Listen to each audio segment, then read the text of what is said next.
ఇవాళ మూడో రోజు కాళేశ్వరంపై బహిరంగ విచారణ జరగనుంది. సెంట్రల్ డిజైనింగ్ ఆర్గనైజేషన్ డిపార్ట్మెంట్ అధికారి ఫసల్ కమిషన్ ముందు హాజరు కానున్నారు. నిన్న 2.5 గంటల పాటు సిడిఓ చీఫ్ నరేందర్ రెడ్డిని విచారించారు. ఈ క్రమంలోనే కాళేశ్వరం తప్పిదంలో తమ పాత్ర లేదని, డిజైనింగ్ డ్రాయింగ్లు ప్రారంభమైన తరువాతే వారిని ఇన్వాల్వ్ చేసినట్లు వెల్లడించారు. డిజైనింగ్ డ్రాయింగ్ రూపకల్పనలో ఎలాంటి ప్రమేయం ఉందని నరేందర్ రెడ్డి తెలిపారు.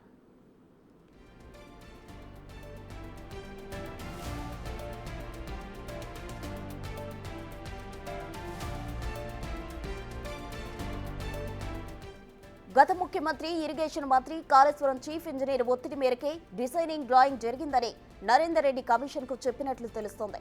డిజైనింగ్ డ్రాయింగ్లలో ఎలాంటి సంతృప్తి చెందాకే ఇంజనీర్ల చేతుల్లోకి పంపామని నరేందర్ రెడ్డి స్పష్టం చేశారు. ఇక నేడు మూడో రోజు విచారణలో భాగంగా సిడిఓ అధికారి ఫజల్ ను విచారించనున్నారు. ఫజల్ కమిషన్ ముందు ఏం చెబుతారో అని సర్వత్రా ఆసక్తి నెలకొంది.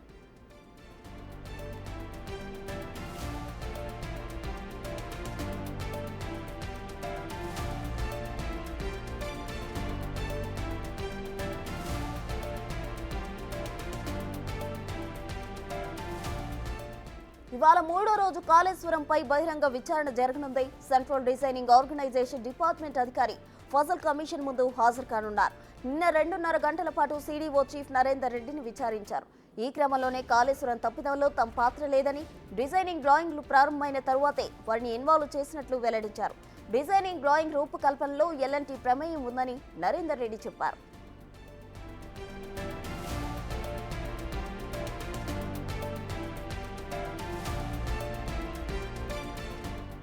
గత ముఖ్యమంత్రి, ఇరిగేషన్ మంత్రి, కాళేశ్వరం చీఫ్ ఇంజనీర్ ఒత్తిడి మేరకే డిజైనింగ్ డ్రాయింగ్ జరిగిందని నరేందర్ రెడ్డి కమిషన్ కు చెప్పినట్లు తెలుస్తోంది. డిజైనింగ్ డ్రాయింగ్లలో ఎలాంటి సంతృప్తి చెందాకే ఇంజనీర్ల చేతుల్లోకి పంపామని నరేందర్ రెడ్డి స్పష్టం చేశారు. ఇక నేడు మూడో రోజు విచారణలో భాగంగా సిడిఓ అధికారి ఫజల్ ను విచారించనున్నారు. ఫజల్ కమిషన్ ముందు ఏం చెప్తారో అని సర్వత్రా ఆసక్తి నెలకొంది.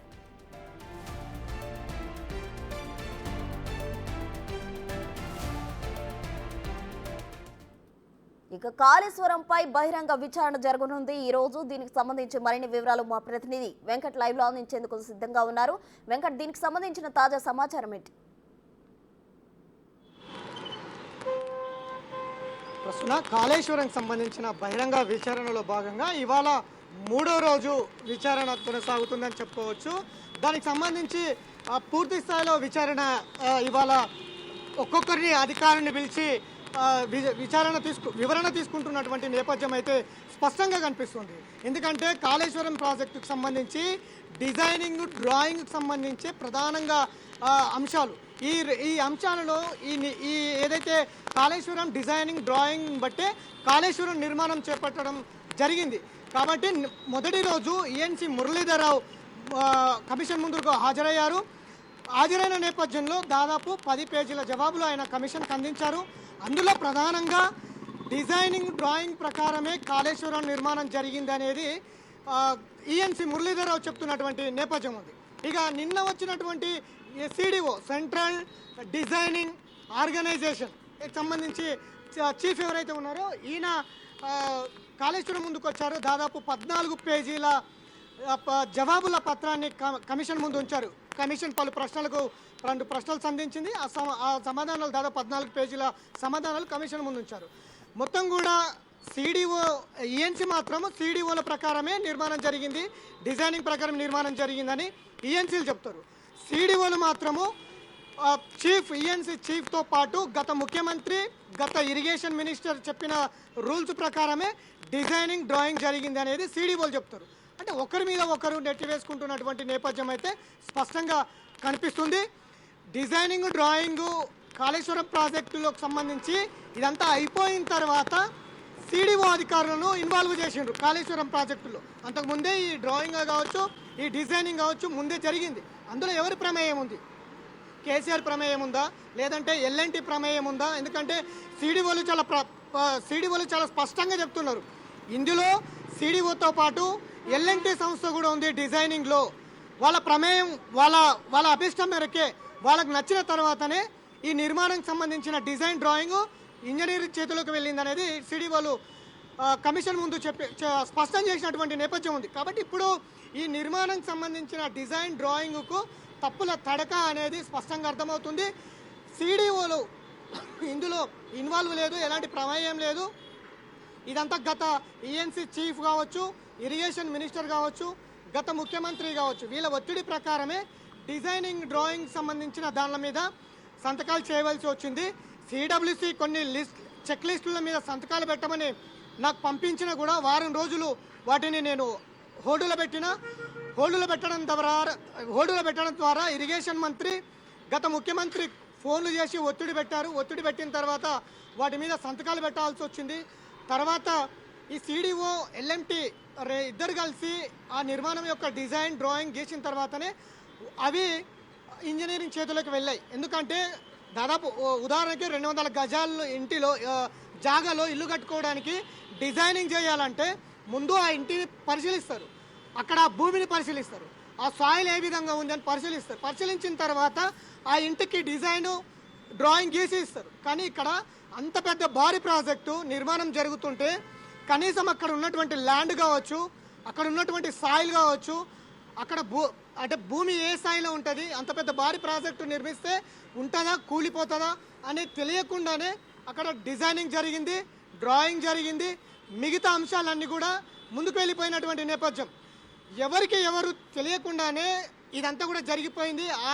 ఆ డిజైన్ ప్రకారమే ఏదైతే ఆ డ్రాయింగ్ ప్రకారమే ఈ కాళేశ్వరం నిర్మాణం జరిగింది. అంతేకాదు డిజైనింగ్ సంబంధించిన ఎన్ని గేట్లు పెట్టాలి, ఎంత దీన్ని మనం ఎట్లా చేయాలనే దానికంటే కూడా ఎక్కువ గేట్లు నిర్మించారు, ఎక్కువ ఫ్లోటింగ్ కూడా నిర్మించినటువంటి నేపథ్యం ఇందులో స్పష్టంగా ఉంది. కాబట్టి ఇదంతా కూడా ఎవరికి వారు యమున తీరే అన్నట్టు ఈ కాళేశ్వరం డిజైనింగ్ నుంచి ఇవాళ కృంగిపోవడంత వరకు ఎవరి ప్రమేయం లేదు, ఎవరి మీద వాళ్ళు నెట్టి వేసుకుంటున్నటువంటి నేపథ్యం అయితే స్పష్టంగా కనిపిస్తుంది. కాబట్టి కమిషన్ ముందర వచ్చినటువంటి అధికారులు పూర్తి స్థాయిలో వారికి ఉన్నటువంటి కమిషన్ సంధిస్తున్నటువంటి ప్రశ్నలకు తడబాటు గురవుతున్నారు, చెప్పడానికి ఇబ్బందులు పడుతున్నారు, ఏం చెప్పాలో అర్థం కావట్లేదు. 2017 అంటే 2016, 17, 18 ప్రాంతంలో జరిగినటువంటి కాళేశ్వరం నిర్మాణం అంతా కూడా ఏ విధంగా జరిగింది అనేది ఎవరికి అవగాహన లేదు. అసలు క్వాంటిటీ ఎంత ఉంది నిర్మాణంలో, క్వాలిటీ ఏ విధంగా ఉంది నిర్మాణంలో, ఇవేది తెలుసుకోకుండా బిల్లులు విడుదల చేసిండ్రు. ఏ విధంగా విడుదల చేసిండ్రు? కనీసం 15 రోజులకు ఒకసారైనా కాళేశ్వరం మీద పనులు ఏ విధంగా జరుగుతున్నాయి, క్వాంటిటీ ఏ విధంగా ఉంది, ఇవన్నీ కూడా ఎప్పుడు కూడా పరిశీలించడం లేదనేది సిడిఓలు చెప్తున్నారు.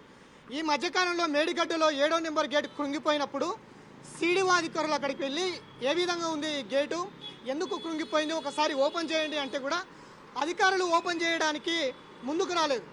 అది ఆ విధంగానే పడి ఉంది.